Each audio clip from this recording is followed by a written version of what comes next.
بسم اللہ الرحمن الرحیم. 10 لاکھ سے زائد لوگوں کا شکریہ جنہوں نے میری ویڈیوز دیکھی ہیں.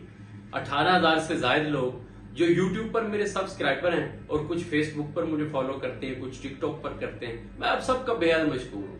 خواتین حضرات, جب آپ مقابلے کی دوڑ میں شامل ہوتے ہیں تو آپ کو ثابت کرنا ہوتا ہے کہ آپ اپنے مد مقابل سے بہت زیادہ کمپیٹنٹ, قابل اور محنتی ہیں. یہ آپ کو بڑا شارٹ سا ٹائم ملتا ہے انٹرویو جب آپ دینے جاتے ہیں, اور وہاں پر آپ نے باتوں میں یہ پروو کرنا ہوتا ہے کہ آپ کا جو کمپیٹنسی لیول ہے وہ بہت زیادہ ہے, تاکہ آپ کا انٹرویو کرنے والا جو آدمی ہے وہ یقین کر لے کہ اس جاب ملازمت کے لیے آپ سے موزوں کوئی آدمی ہو ہی نہیں سکتا. تو اسی صورت میں یہ پاسبل ہے جب آپ یہ برابر کروانے میں دلائل دے سکیں, اپنی قابلیت بتا سکیں ایچ آر مینیجر کو یا اس بندے کو جو آپ کا انٹرویو کر رہا ہے. تو ایک ایریا مینیجر کی پوزیشن کے لیے 3 لوگ ایک ہی پروفائل کے چلے گئے اور ایچ آر مینیجر کو بہت مشکل ہو رہی تھی کہ کون سا بندہ سلیکٹ کرے. تو اس نے کہا کہ اس سے پہلے ڈیسائیڈ کرتے ہیں چھوٹی سی ایکٹیویٹی, وہ ایکچولی کنگھی بنانے والی کمپنی. اس نے کہا جی آپ یہ کنگھیاں لے لیں, تو یہ جائیں فلاں پہاڑ پہ بھکشیوں کو سیل کر کے ہیں. 3 لوگ تھے. تو وہ جب سیل کر کے آئے تو ایک آدمی جو تھا اس نے بس کوئی 1 درجن سیل کی, دوسرے نے کوئی 2 درجن, تیسرا جو ہے وہ پورے 5 کے 5 کارٹن سیل کر کے آ گیا. اب یہ بڑا مشکل کام تھا. بھکشوں کی تو بھواں تک کے بال نہیں ہوتے, سر کے بال بھی وہ ہر وقت منڈے ہوتے ہیں, تو وہ ویسے ہی عجیب کام تھا.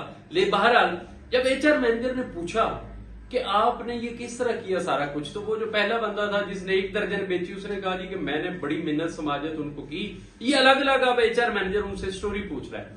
تو اس نے کہا جی میں نے بڑی محنت سماجت کی, اور ان کو کہا کہ آپ یہاں پر جو لوگ آتے ہیں گیسٹ, ان کے لیے یہاں پر کوئی ارینج نہیں ہے, تو آپ یہ کنگھیاں رکھ لیں تو لوگ ان کو استعمال کریں گے اور وہ فیسیلیٹیٹ ہوں گے.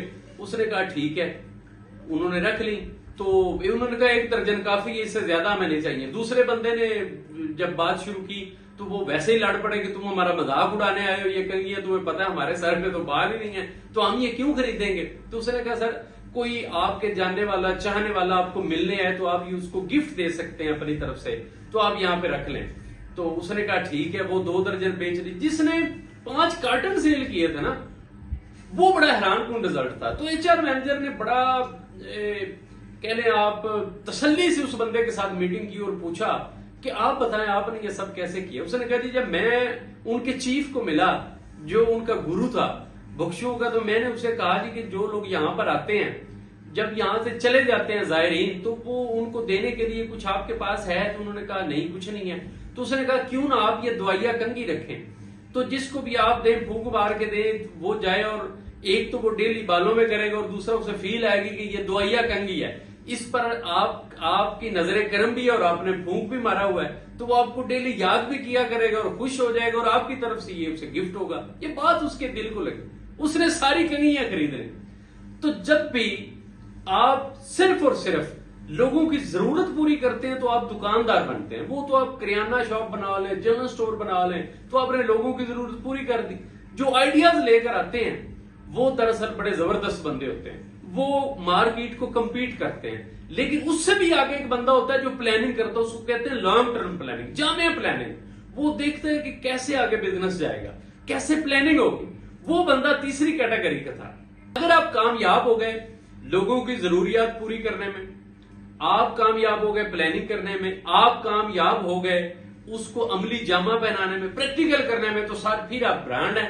اس دنیا میں نہ تو دکانداروں کی کمی ہے نہ مینیجرز کی کمی ہے. اگر کمی ہے تو وہ پلاننگ اس طرح کی کرنے والوں کی جو لانگ ٹرم پلاننگ ہو, جو کمپنیز کو, اداروں کو, ہر کارپوریٹ سیکٹر میں جہاں پر آپ جاب کرتے ہیں اس کو وہ ملینز ٹریلینز میں لے کر چلی جائے. بیسیکلی کمپنیز ایسے لوگوں کو سرچ کرتی ہیں. اپنا بہت خیال رکھیے گا. اللہ حافظ. اللہ سے.